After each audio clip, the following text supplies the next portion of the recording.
Que graça teria escrever um livro exatamente igual ao outro, até com a pontuação, vírgulas, 2 pontos, tudo certinho, igual, idêntico? Bem, se quem faz isso é Jorge Luiz Borges, talvez tenha graça, e muita.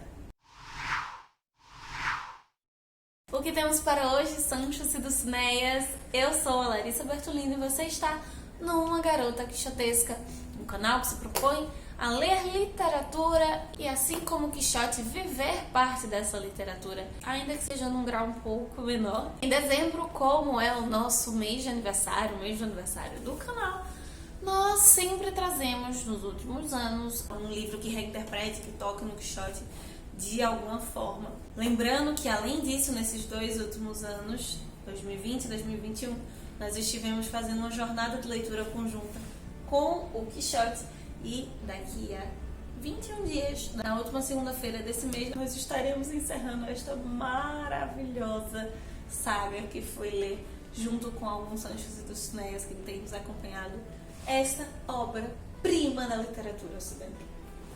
Pierre Menard. Com certeza você já viu essa imagem aqui em algum lugar, certo?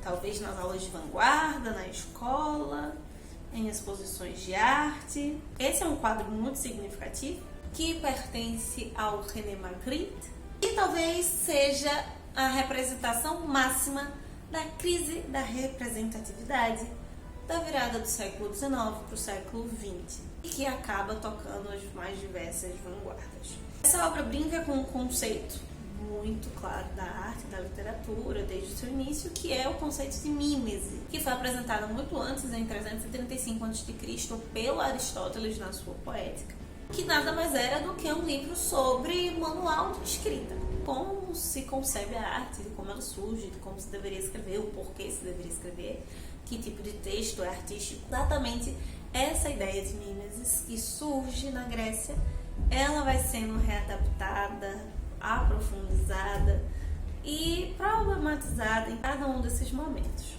Aqui nós já temos um problema de tradução interessante que vai reverberar lá no continho do Borges. Mimesis na poética pode ser interpretada diretamente do grego, a melhor tradução seria representação, ou passando pelo latim ali, vindo com os romanos, pode ser tido também como imitatio, imitação.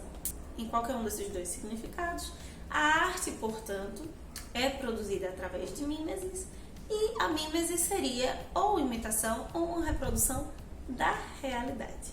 Toda arte é mímese e toda arte imitaria ou representaria o homem.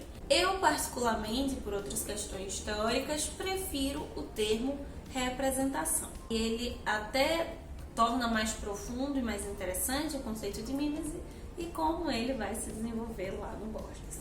A mímese, portanto, aproximaria a arte da realidade e ela deixa de ser algo simplesmente subjetivo ou etéreo lá do mundo das ideias do Platão. Fazendo um corte na linha do tempo, se a gente chega nas vanguardas europeias da virada do século XIX para o século XX e vão influenciar o Borges, esse conceito da mímese vai ser problematizado e relacionado ao extremo, principalmente com as vanguardas do dadaísmo e do surrealismo, que não à toa serão das principais que influenciarão os autores latino-americanos. Depois de toda essa discussão de anos, desde Platão, Aristóteles, Horácio com as poéticas, passando por toda a liberdade formal proporcionada pelo modernismo, ao extremismo das vanguardas, todo esse suco vai sendo processado e reelaborado em ideias que vão terminar em nomes como Proust, Joyce, Thomas Mann, Virginia Woolf e, neste caso, um pouquinho na obra do Borges. E o melhor livro onde nós vemos o Borges problematizando o conceito de mimese é o Fictiones, o mesmo onde nós encontramos o Aleph, que já trabalhamos aqui. Ficciones é uma coleção de contos, dentre eles se encontra Pierre Menard, o autor do Quixote. E se Cervantes já havia bebido em Platão e Aristóteles e feito uma pequena brincadeirinha com o conceito de mimesis, Borges vai tomar a ideia de Cervantes e jogar em cima da brincadeira que o Cervantes tinha feito. Você que acompanhou a jornada de leitura conjunta do Quixote sabe muito bem que o texto do Quixote, o narrador que o Cervantes nos apresenta, deixa muito claro que, na verdade, o livro que nós estamos lendo é uma tentativa de tradução e de organização de uns escritos feitos por um tal de Cid Hamet sobre a história do Quixote. E é em cima da figura do Cid Hamet que o Borges vai criar o seu Pierre Menard. O Pierre Menard seria um autor conhecido, que tinha ali as suas publicações, mas que tinham algumas outras obras clandestinas, ocultas, escondidas, que simplesmente vieram ao conhecimento do público. E não é por acaso que o Pierre Menard se encontraria cronologicamente na virada entre os séculos XIX e XX, no mesmo período onde a crise da representatividade está efervescendo em todas as vanguardas.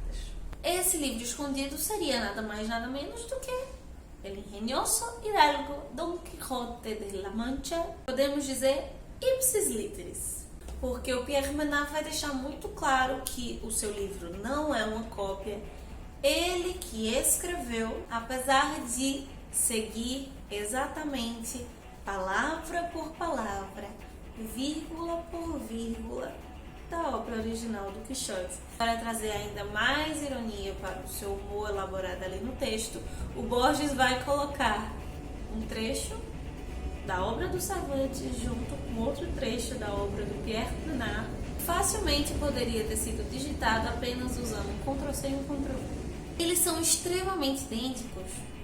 No entanto, o autor faz questão de colocá-los um ao lado do outro para mostrar, assim como o cachimbo lá do René Magritte, mostrar que o segundo não é o texto de Cervantes, assim como aquela imagem não era um cachimbo, porque seria exatamente uma mímese, ou seja, uma representação.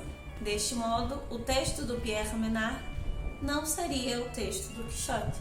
Mas a complexidade do Borges não termina por aí. Ele evoca a voz de um crítico do Pierre Menard na obra para mostrar que o texto do Pierre Menard ainda é mais crítico do que o texto do Cervantes, ainda que eles sejam exatamente idênticos. Se não existisse a figura do Pierre Menard e nós lêssemos o Quixote por uma segunda, terceira vez, aquele texto já não seria o primeiro texto, do mesmo modo que nós não seríamos o primeiro leitor, certo? Mas a problemática da mimesis apresentada aqui pelo Borges não se limita apenas ao fato de leitura, se estende para a própria concepção do texto, para a própria concepção da arte. E já que nós começamos falando de quadros, vamos terminar falando de quadros. O que o Borges propõe é semelhante àqueles quadros que tem um quadro exatamente idêntico dentro do quadro, que está dentro do quadro, que está dentro do quadro, ad infinito. Lembra lá do Aleph que nós conversamos em 2018?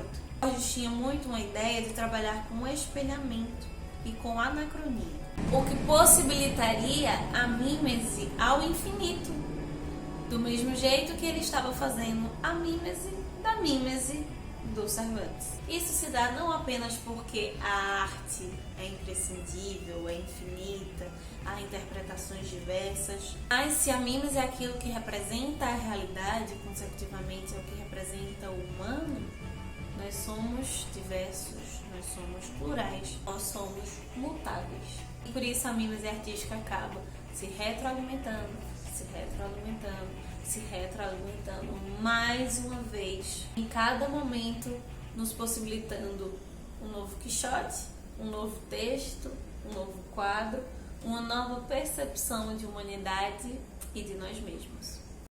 Então é isso, meus queridos cavaleiros andantes. Esta é a nossa resenha do mês de dezembro para você. Você já leu este conto do Borges ou algum outro conto que problematize a questão da mímese na arte? Comenta aqui embaixo. Te agradeço a sua companhia durante todo este ano. Nos encontramos semana que vem para conversar mais uma vez sobre literatura. E sim, teremos um autor russo em 5 minutos. E nas próximas segundas-feiras, para finalizarmos as nossas jornadas de leitura conjunta do Quixote e do Grande Conflito.